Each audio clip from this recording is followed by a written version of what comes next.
Good afternoon, Ken Dunning here for A View from the Stand. Hope you are keeping well.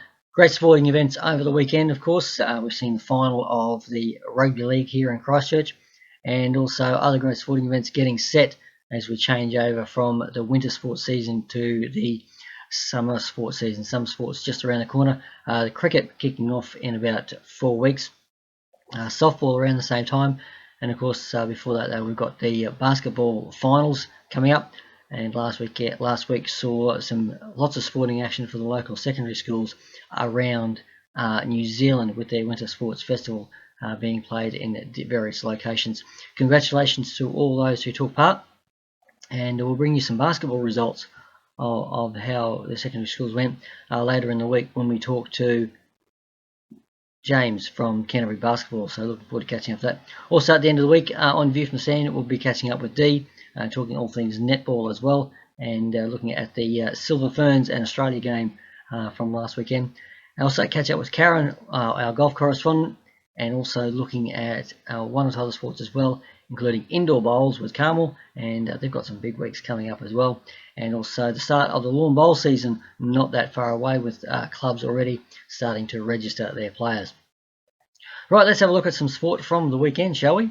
New Zealand ski racers faced top-class field on their home ground last week for the latest races in the Australian-New Zealand Continental Cup Series held at Queenstown's Coronet Peak ski area.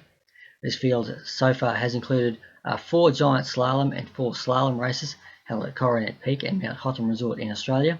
The ANC Super G and Super Combined are scheduled to be run at Mount Hutt tomorrow, that's the 6th of September, and Wednesday the 7th of September.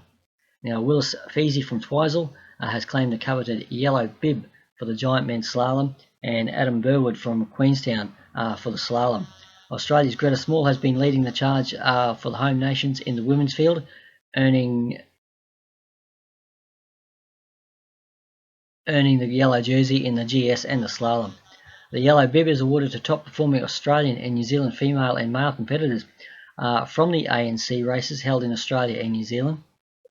Now, this yellow bib allows the holder a top 31 start position in the Europa Cup and NORAM circuit for the Northern Hemisphere season, so some good skiing coming up there. Now, for last week's races at Coronet Peak, all but one of the women's slalom was a minimum penalty race, that's 6 fizz points, reflecting the high calibre of the field.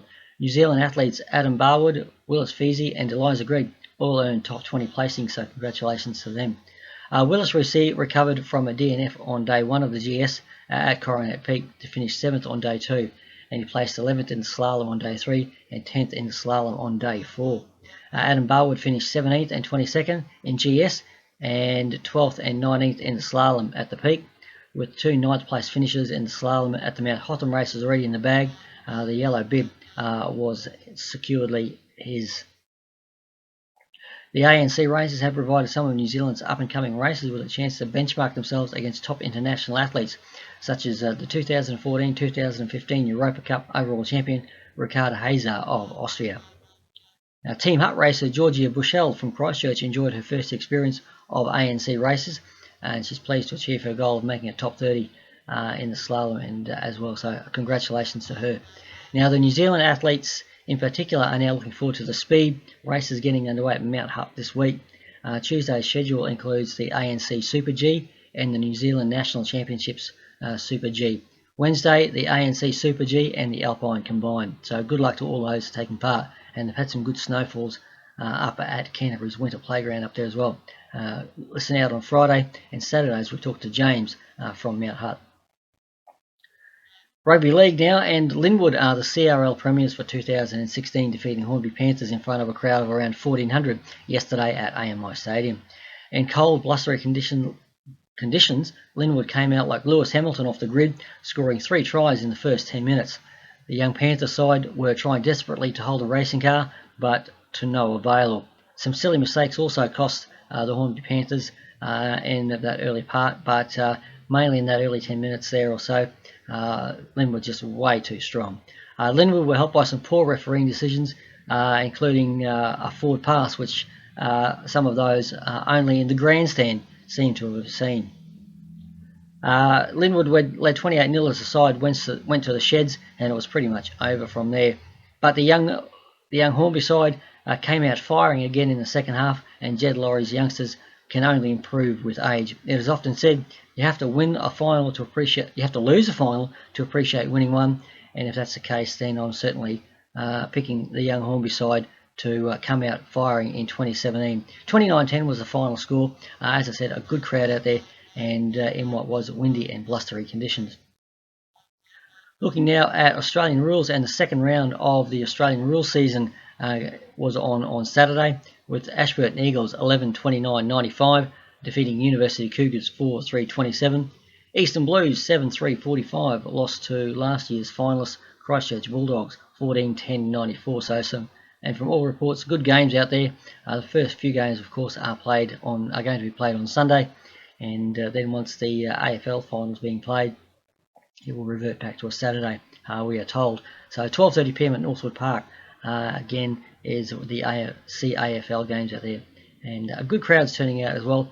And hopefully at the end of the season, we'll look at some CAFL representative games coming up as well. Congratulations to all those taking part and to all those who have organised the season. Right, that wraps us up on View from the Stand for this Monday afternoon, the 5th day of spring. It's great to chat with you, and we'll be catching up with you again on View from the Stand on Saturday. But before that, we'll catch up with you on Loft FM 107.1 for all your latest South Island news, and of course Rocket 88.3 FM there as well to the team in Spraydon. You can listen to Brett and the team online, and also through the years on 88.3. So catch up with them. All your latest South Island news, sport and weather during the week on those stations from 6 a.m. weekdays. Stay safe, everyone. Have a great week.